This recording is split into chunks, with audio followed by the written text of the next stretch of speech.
This past week, I was watching an episode of Real Housewives of Potomac. For those who are not familiar, Real Housewives is basically a franchise. It's a franchise of reality shows that basically highlight the lifestyles of a group of women, supposedly housewives or married women in different cities. And I say supposedly because a lot of the women on the show are not married. So you have Atlanta, you have Salt Lake City, you have Beverly Hills, and a few others. So like I said, this past Sunday, I was watching the one that's based in Potomac, which is around the DC area. And on this particular show, in addition to the usual cast, they have a couple of new faces. And one of them is Stacy. I think her name is Stacy. And so Stacy, she used to be a host of QVC. So she originally was based in Pennsylvania, and she just recently moved to the area. Beautiful woman. She is recently separated from her husband, about to go into the divorce phase, and she has one daughter. And so through whatever connection, she was introduced to this group of women, one of which is Giselle Bryant, who used to be the wife of Pastor Jamal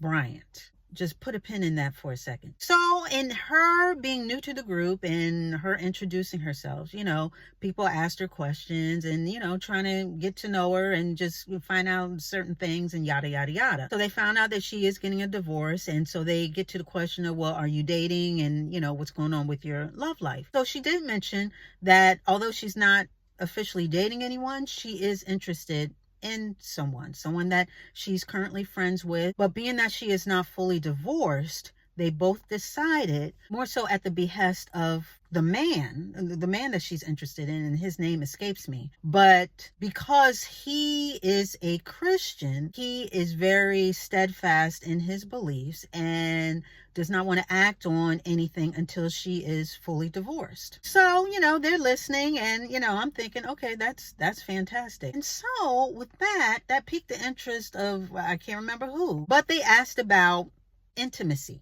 Let's say, are you guys having relations? And she said no. And of course, everybody, everybody's clutching their imaginary pearls. And, one girl, she rolled her eyes like, oh my God, how are you not going to, you know what I mean? Including Giselle. So they asked her, well, how long has it been? And this and that. She said, well, I haven't, it's been quite a while. And I respect his decision to wait on until we are both available. In fact, he wants to wait until we are married. Well, honey, the expressions on the faces of these women after that, they just couldn't believe it. One of them made a comment about why she's so stiff because she didn't get, she hasn't gotten any or whatever. And then somebody else said, oh, that couldn't be me.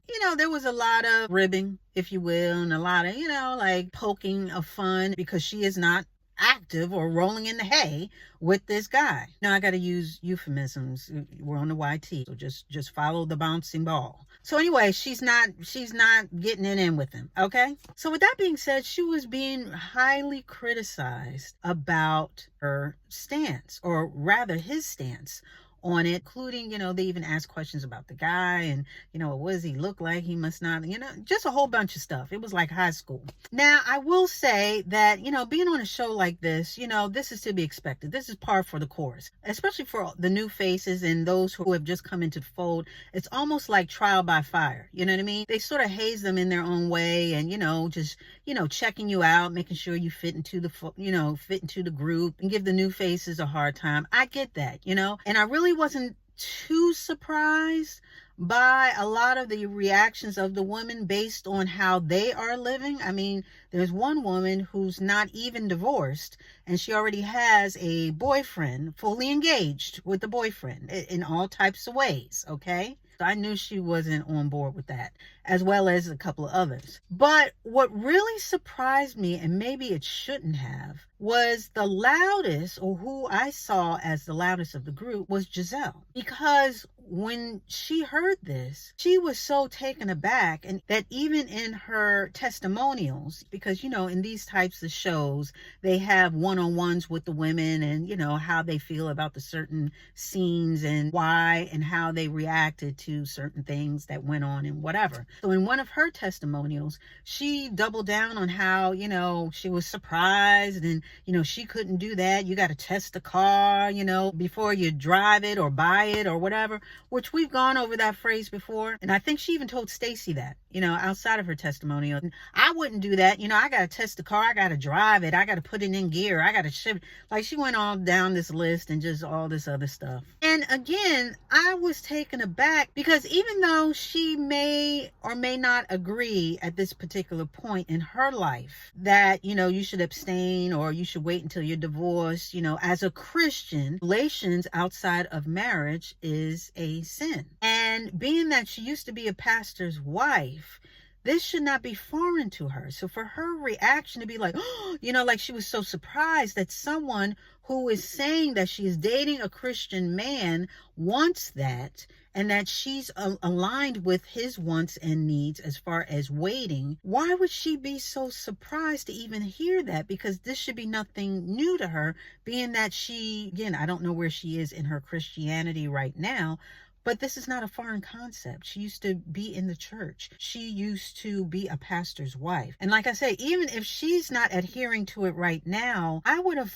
hoped that she would have at least defended the woman against all the other women based on her background. But instead of defending her, she just chimed right in. I mean, why not support her? Why not support her and say, hey guys, I know this seems strange, but that's okay. We all grown here and that's her decision. Even if she said something like that, she doesn't have to put on her pom-poms and, do a whole cheerleading extravaganza, on her behalf, because, she is a grown woman and she seemed to hold her own through the whole thing, meaning Stacy. She seemed to take a lot of the ribbing very well, which I definitely appreciated. But for Giselle to react in such a way, it just goes to show you that just because people call themselves Christians or invoke the name of God or Christianity or hold a Bible or go to church or used to be married to a pastor. Now, just a side note, Jamal Bryant,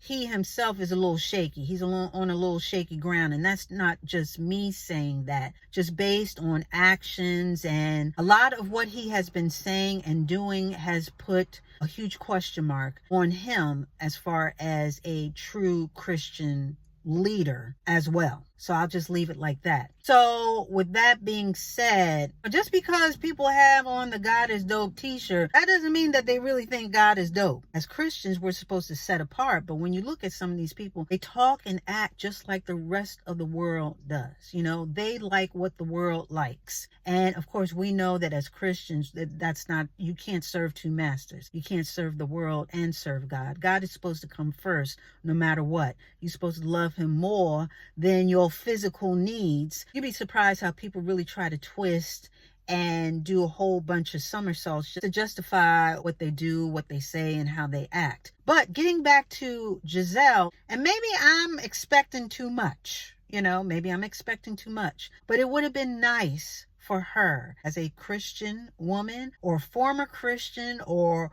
one who is at least familiar with Christianity and the tenets of faith and all that involves. You would think that even if she didn't say anything in defense of this woman and her own decision, you would at least think that she wouldn't be the loudest or be so adamant and demonstrative in her testimonial, stating that she would have to drive the car and test it and joysticks and all like that. And guys, like I said, we already went over that. How many cars you gonna test drive? Is that really the litmus for finding a good man and sticking with? You gotta sleep with everybody? She really said that you gotta test drive the car. And y'all know I hate that expression. I don't like that expression because why do you have to test all the cars? How many cars do you have to test until you get to the right One. And even if the car rides okay, what about the interior? Did you check the hood? Did you make sure it has maintenance? You know what I mean? Does it have a maintenance log? Who was the last owner of the car? Is it reliable? Did the past owner have any issues with the car? You know, there's a lot to it than test driving it. So you're just going to be jumping in and out of cars, test driving all these cars until you get to the right car?